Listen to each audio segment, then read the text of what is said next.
Hi, everyone, and welcome to Practice Growth HQ. Now, today we're going to talk about growth by two different methods. The first one is about acquisition, getting hold of other practices in the same field as yours and bring them into the fold.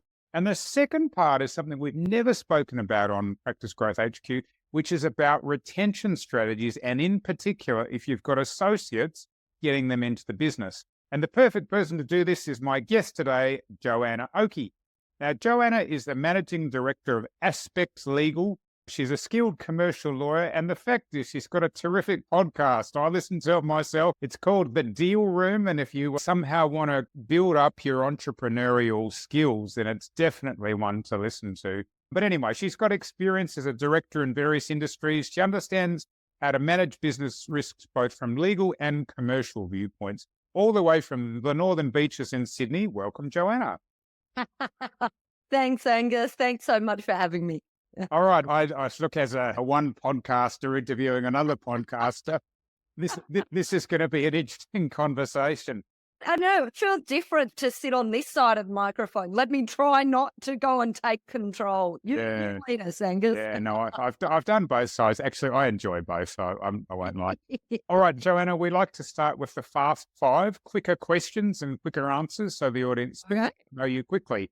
Question one, where did you grow up? Okay, interesting. Goodness gracious. Didn't know we were going to go back there. Okay, originally in Wagga. Yeah, I'm a country girl, but then Port Macquarie, so I'm also a coastal girl and into a bit of the coastal vibe. That's why the Northern Beaches is the part of Sydney that I've chosen, given I'm in Sydney. But anyway, there you go. Question two, favourite book besides your own? Oh, good one. So many. I've got to say Atomic Habits, absolutely love it. Can I say a few? That was pivotal for me. I loved anything by Anthony Robbins way back when.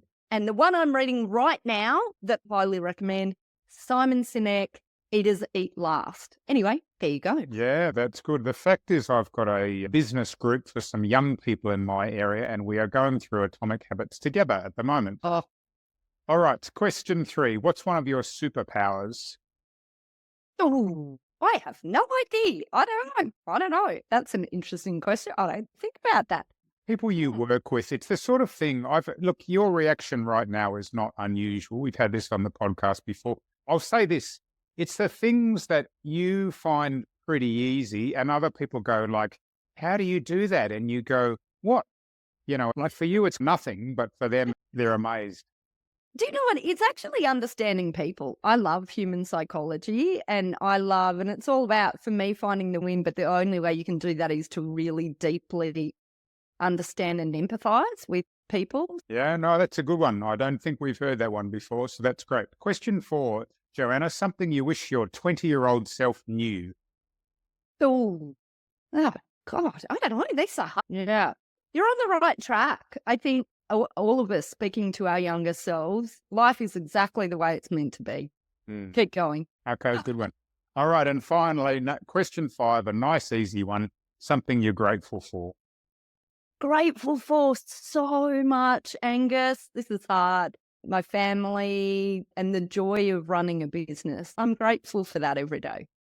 Okay, good one. I will admit that at times, I feel the joy of running a business. At times, that wouldn't be the emotion I'd be describing, but it's, and the listeners can identify with this. Look, at times it's amazing running a business and it lets you express yourself in quite a unique way. But of course, with the rough comes the smooth, alas. That is not the topic for today. The topic for today is about growth by acquisition. What does that mean, Joanna? So growth is an interesting thing in a business. And in a moment, actually, I want to go one step back a little bit, if I can, talking about the concept of growth in the industries that you're talking about, because I love that you've got this podcast. And but it's fascinating looking at like businesses in the health industry at Exit versus many other industries that I deal with. And I'd love to talk about that at some point. Go for it. Find that relevant. But let me answer your question first, because I don't want to be that guest that we can always edit it out. I love it. You've got ultimate control, Angus. You've got ultimate control.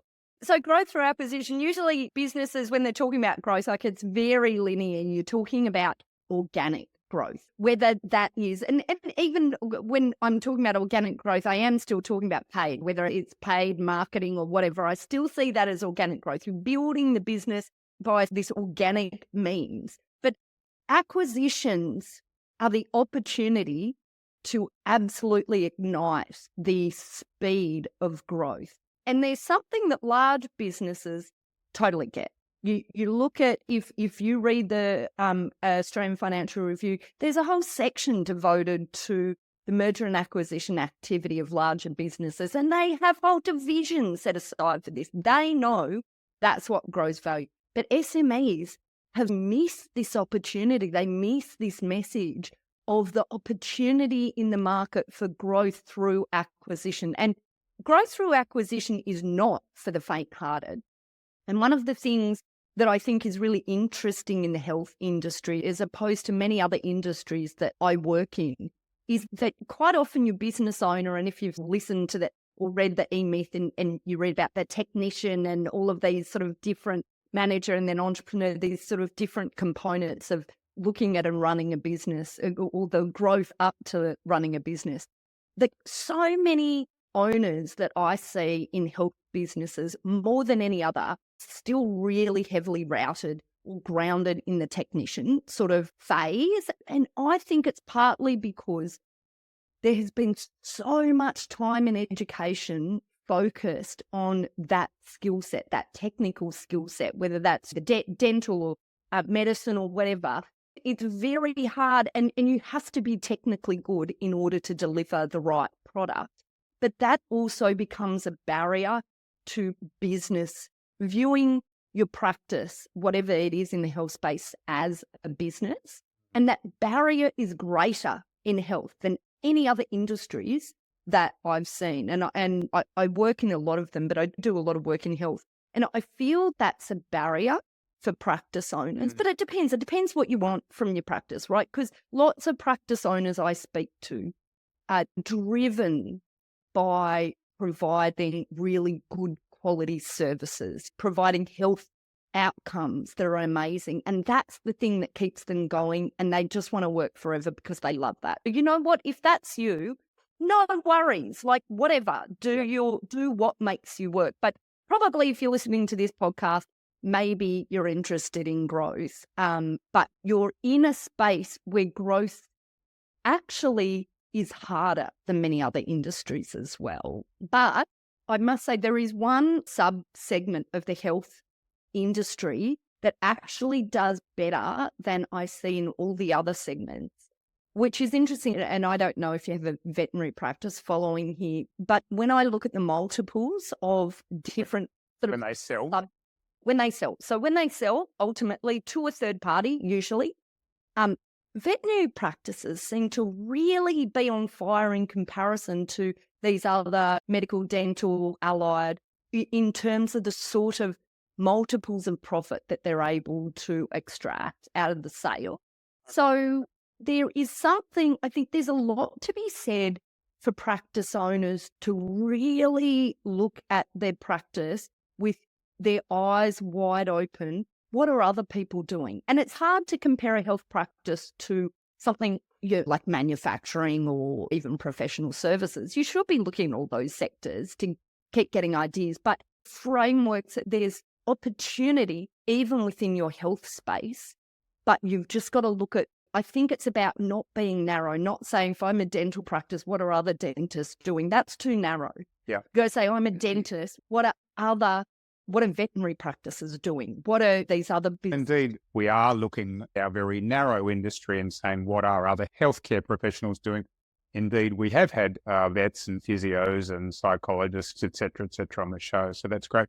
Now, you've covered a lot there, Joanna. Let's see if we can try and do those in more bite-sized chunks. So growth by acquisition. And you raised an interesting point, which is that for many of the healthcare professionals listening to this, you may feel, listener, that the most productive thing you can do is be at the top of your game in your profession. And as we've discussed, if that's the case, knock yourself out, go for it. And indeed, for some of you, your most productive, quote unquote, activity can be billing based on your clinical skills, $300, $400, $500 an hour, depending on what you're doing. But in this episode, we're talking about a chance for you to grow your practice by acquiring other practices. And if that's the case, then you've got to put on a slightly different hat. I would say one other thing, which is I've spoken to many healthcare professionals in the last really 20 years now, and I've had them say to me things like, Angus, I imagine my situation's quite unique, which is I'm now in my 40s or 50s and I've done a fair bit clinically and I probably don't want to do 5 days on the tools anymore. And I'm like, oh, really? Oh, no, I've never heard that before. I would say virtually every single healthcare professional on the planet feels that way. I don't really want to be doing the lower end work. I'm interested in the kind of higher end work if that's possible in your field. And being able to have a day or two off where I can A, spend some personal time and B, work on the business is a bonus. We're opening the listeners' eyes to the idea of growing by acquisition. You've spoken about multiples in vet. That's probably, we're going to circle back to that. Let's just, for someone who's thinking, look, I'd never really thought about this. What an interesting concept. Instead of organic growth, I've got a chance to do things a bit faster. Why don't we start with, in simple terms, what are the things that the listeners should be looking for when they're thinking about an acquisition? How can I add value to my practice? I think is like part of that. And there's lots of, do you know what? That's too narrow. I'm going to talk about that one, but that's just, there are so many other things to think about as well. But how can you add value to your practice? So are there specializations you can add that are going to add a higher, a greater revenue source than perhaps maybe if you've got a general practice at the moment? That's an example of how, and it might be hard to bring in people with specializations. There might be a practice that you can buy with specialization. And if you have if you're in a point where you've got multiple locations and you now have a specialization, that specialization can be shared between your practices as well. So that can be a way of getting around that concentration risk. And then adding more practices means you have the opportunity, that economies of scale in everything that you're doing. So it's not just when you're running one practice, you've got to think about the accounting for that practice and the marketing for that practice. But if you had 10 of the same practices, for example, in 10 different locations, you're not rethinking the concept. You're taking what you're already doing and working well, but just implementing it for the other locations. The amount of effort that you put into these things, into these areas, these sort of back office functions, becomes a lot less per location the more you have. That's an interesting point. Two comments. One, I think the specialisation idea is a really interesting one. I have seen that in Melbourne. There's a client of ours who, in fact, in their instance, they were in a specialist practice and they purchased this was a dentist, and they purchased a general dentistry practice because in the field of dentistry, and this is quite interesting, it's quite different in dentistry to vet. Medical, I have a feeling things are a bit of a status quo. In dentistry, the trend is away from referring out. In other words, if you go and see the general dentist, more and more of the services that used to be performed by specialists are being done in-house. And so this particular specialist got a bit frustrated and said, stuff this, I'll buy a general dentist practice and they can refer to us. Now, curiously, in vet, it's a reverse trend, which is it used to be that the vet did everything. My brother's a vet. He was one of the guests on the show. But increasingly now you can go and see an animal cardiologist. I don't know about animal physio, but there's a whole range of specializations that didn't really exist, certainly in terms of eyes and ears and teeth, I think, even as well. So it's quite extraordinary, those areas. My impression is that there's not that same strong trend in medical. I feel like general dentists, general practitioners are doing that, and then specialists are doing specialists. But the idea of having a connection with a specialist practice is a really interesting one, as long as you can keep the staff. That's, well, 100%, you're absolutely right. And so this staff retention was really key. And I guess that is one of the tricky things, I think, in medical practices particularly as well, because there is, in businesses outside of the health sector and certainly definitely outside of medical practices, it's very common for companies to be able to retain the client base. Usually client bases so connected to individual people within the business. Of course, there are some businesses that have that risk, but generally speaking, people go to a marketing business or a website business for the product, the service that they provide, right? Medical practice is one of these things, very hard to tell someone that they're not going to be able to go with their doctor wherever their doctor's going, right?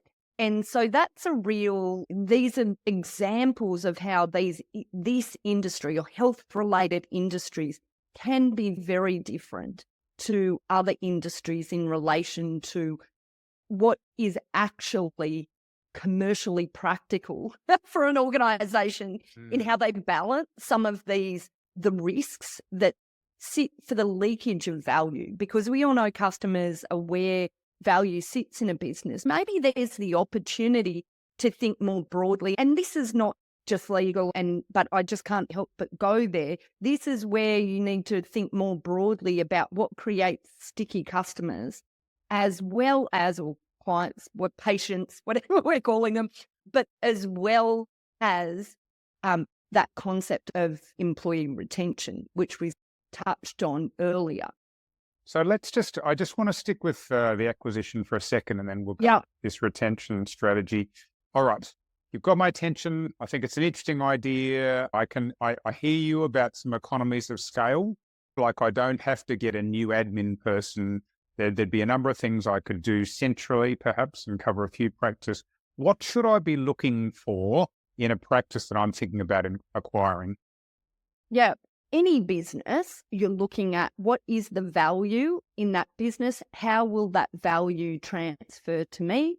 And what are the risks I might be taking on that I'm not aware of? So that's any business you're buying, doesn't not just health care. That's what you're thinking about across the board. But the specifics, things here, then, okay, so what is the value that you're looking at acquiring? So when we talked about acquiring a specialist business, the value is probably not in the patient database for that sort of business. The value is in the staff that are coming on board, in the systems and the processes that they have on board for whatever relates to their specialisation. So these are the things that we're focusing on in part of our due diligence of that business. Oh, actually, sorry, can I just one step back? Never, ever think about an acquisition until if you're acquiring for growth, you've already got a practice or a business. Never, ever think about going down that path until you've got your main business solid and secure, because that should be number one. What do you do first? You get your current practice secure, sorted, and make sure that when you're spending some of your attention on this acquisition, because that's what will happen, the practice isn't going to falter in the meantime. Dare I say, Joanna, it's a bit like saying, my marriage is on the rocks. Let's have kids. It'll fix everything. Yeah, no. 100%. Yeah, make sure your systems and processes are great. Look, one of the great things about an acquisition is you do have the opportunity sometimes to find a business that might be doing it better than you are and borrow their systems and processes and use them to implement in your own business. But I just don't think, just make sure your ship's sorted first, you're tight first before you go into this. So this is not a strategy for the faint-hearted or if you're not sorted. Get your own house in order. Get your house in order. And then we're looking at the new place and we're thinking, what are the things that I can transfer in? What are the things that we can potentially benefit from? What other things? Benefit my current practice? How can my current practice benefit this? How can we use both to expand together? What we're looking for is the equation where 1 + 1 = 3, not 1 + 1 = 2. Okay. Right? You're thinking, and in the book, I step through all of these things to think about why it could work in your business, and then what you need to think about as you're doing it. So coming back to that, like, really practical side, where is the value for you? What makes 1 + 1 = 3? But how are you going to make sure you extract that value? That is the critical element And as I say, you need to be really tuned in to why it is that what it is that will create value for you. And if for whatever reason it is the client base, the patients, then you need to make sure quite often that means there's going to be a connection to who the people are in the business who are selling the practice. So you need a clear strategy for how that transition is going to work over time. And you probably want them in the practice for a good period of time and a clear approach for how that transition will work. So if you're buying it for specialization, then you don't want the specialist transitioning out. Ultimately, you want them to be there. So you need that retention clear. You need how that's going to work together clear. You need to ensure that you are getting the systems and the processes that will make it work for something that hasn't already been embedded in the business. The specialists, I would think one of the strongest things that specialists have is referral arrangements. It doesn't matter whether medical, dental, or whatever else. They are heavily reliant on those referrals. And yes, you want Dr. Jones to remain in the chair afterwards as long as possible, but I suppose part of your strategy's got to be maximizing those referral arrangements and establishing new relationships, etc. Now, look, you asked a really good question before, which is we want to get 1 + 1 = 3. You've asked good questions, but what are some examples that you've seen where people have been able to do that and take advantage of that? Yeah, and it's exactly as I painted as the examples before. So in the health space, it's multiple practice locations and then being able to achieve that economies of scale because now we're using the same type of marketing. If it's the same type of practice, we can use the same type of marketing. A marketing spend we pay for once and then we filter through all of the practices. Specialization, we have a specialization, but now we have that as an opportunity for a value add to our services in each of these multiple different practices. They're all examples of then ways that 1 + 1 = 3, because we're not just having my practice plus yours is the two of us together. We're having my practice plus yours gives us something either lower cost, better sharing of resources, higher ability to have specialized revenue that we can bring in, like all of those sorts of things. That's the 1 + 1 = 3 concept. Even more purchasing power.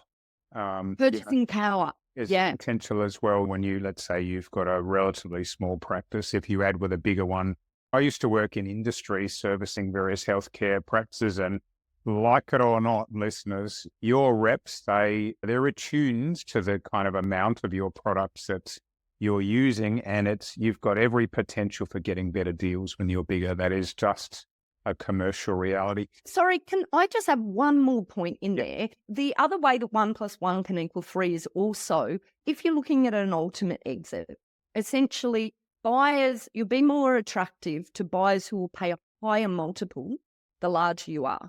The larger and more systemized you are. And it's just the fact that you will get, and when we're talking about a multiple, what we're talking about is, because this is really important, the value of your practice ultimately is not just what is the profit in the practice. It is what is the profit multiplied by a multiplier, right?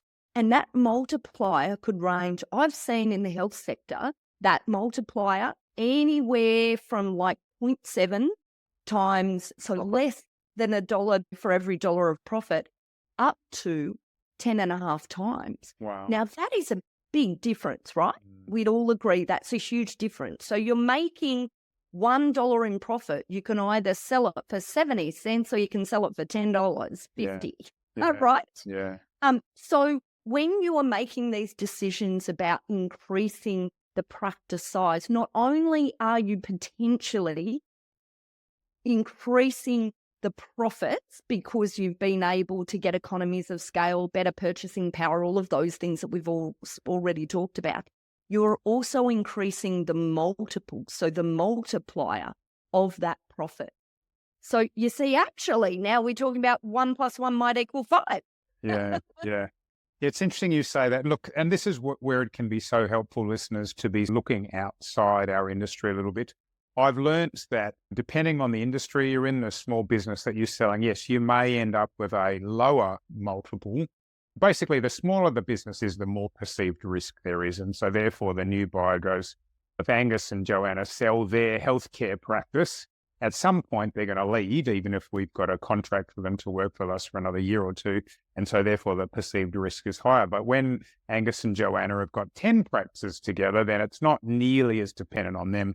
And sometimes what can happen is big companies, for example, those that are listed on the stock exchange, they buy you. And because they are so much bigger and their multiple is so much bigger, they immediately make a return just on purchasing you, because they can get you for 5x, but immediately the value that they're trading at is publicly listed as 10x. So it's a real thing.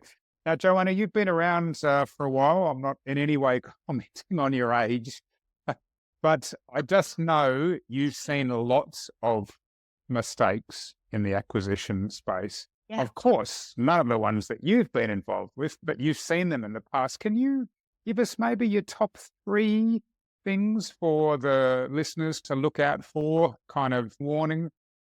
So top 3, and in no particular order, because I haven't organized this in my mind as a top 3. Number 1, like just not being prepared. And not being prepared absolutely is one of them. So finance is critical. If preparation is about understanding what you're looking to buy and why, so you need to be sure on those parameters, because I do see, as I said, businesses with this idea, but then they go out, buy something, but they just haven't got clear in their mind why 1 + 1 is going to equal more than 2 in that actual acquisition. And it's time and energy, right? Away from your actual practice. It needs to make sense. So preparation, know why you're doing it, and get clear on what success looks like. And preparation also involves getting finance. And this is a great space for finance, can I just say? It's one of the best industries to get finance for acquisitions in. So that is fantastic.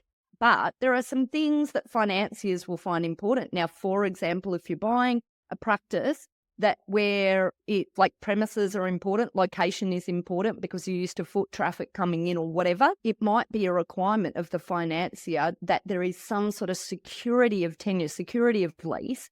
And so if you're looking at buying a practice and they've only got a year left to run on their lease, or they've got a demolition clause in their lease or something like that, you might find it really hard to get finance. So don't go ahead and commit yourself to something before you've gone through, you understand what your funder's going to need, and you've done a bit of preparation.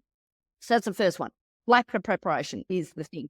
Number 2, and probably not so relevant in this space, but I see sometimes buyers have one of 2 things. Either they've got this dream that is not centered in reality, that they want to add this, and there's no maths behind it. They think that this is going to work, really, but they just haven't run the figures. Or on the flip side, they're too cautious. And if you're too cautious, you will just take too long and you'll lose a deal. It just won't be there. Or sometimes our people who are too cautious try to drive too hard a bargain. And that brings me to number 3, your third mistake, right? Not thinking about the win. Like, you must always think about the win. And I see sometimes people in this space end up driving really hard deals. And what happens is, this is the kind of industry where buyer and seller really need to get on for a while, because there's usually always some transition. Yeah. And it can get ugly quickly when you've got businesses like these that we're talking about, where client bases it can be so connected to people as well. So look for the win, don't drive it too hard. Sorry, what were you going to say? No, I was just going to say, I think, let me play devil's advocate for a second. Listeners, at some point you're like, yeah, but Angus, if I'm going for win, I might be able to make a few extra bucks. And I guess I would say, in my experience, and Joanna's done a lot in this space and I've done a bit, that's very short-term thinking, because I've actually been through a number of negotiations myself, and she's absolutely right. If you want to negotiate, and healthcare professionals tend to be high detail people, and Yeah. if you want to negotiate every single detail, what happens is the other side starts to get sick of it, and they start to go, you know what, I just couldn't be bothered. They're nickel and diming about some other part of the transaction. Yeah. I'm out of here. And I've seen it happen, so it certainly can happen. And then the other thing And is it's called deal fatigue. deal And fatigue. Yes, yeah, it's a real thing. it's a thing. I participated in deals, including one that fell over. And so it is a real thing. And then the other thing, as Joanna so rightly says, is that you are going to be interacting with these people for some time. And if you think that you might be able to squeeze a few extra $1,000s out of them, if it soils the relationship, I guarantee you there's going to be some point in the future where you're going to need to ask them for something. There's something you didn't think about, the password to your Google My Business page or the website or whatever it is. And if you've got the relationship where everything's through clenched teeth, that is not a good space to be in. So by all means, get effective representation and negotiate for sure. But yeah, you don't want to extract the last dollar because the deal will fall over. I think negotiation is about understand the win. I guess that's a bit, maybe people are like, yeah, we've heard that a lot, but it really, honestly, negotiation is about really honestly understanding what's important to the other person and being clear about what's important to you. And be transparent. I have some clients sometimes that just, I don't know, like they don't want to, they think it's a sign of vulnerability to be truthful about how finance is going or what's really causing delays or whatever. Be transparent, honest, because trust is absolutely critical in this game of acquisitions and sales. Be a good human, be transparent, be trustworthy, but just be on the lookout for find that win, find the way that you can both do that deal that works for both of you. Yeah, I think that trust is really important. You're going into something where you just need trust on both sides. And if you lose trust through the process, everything becomes so much harder. And realistically, it increases the odds enormously that just no deal will get done, because then everything starts being looked at with a very cynical eye.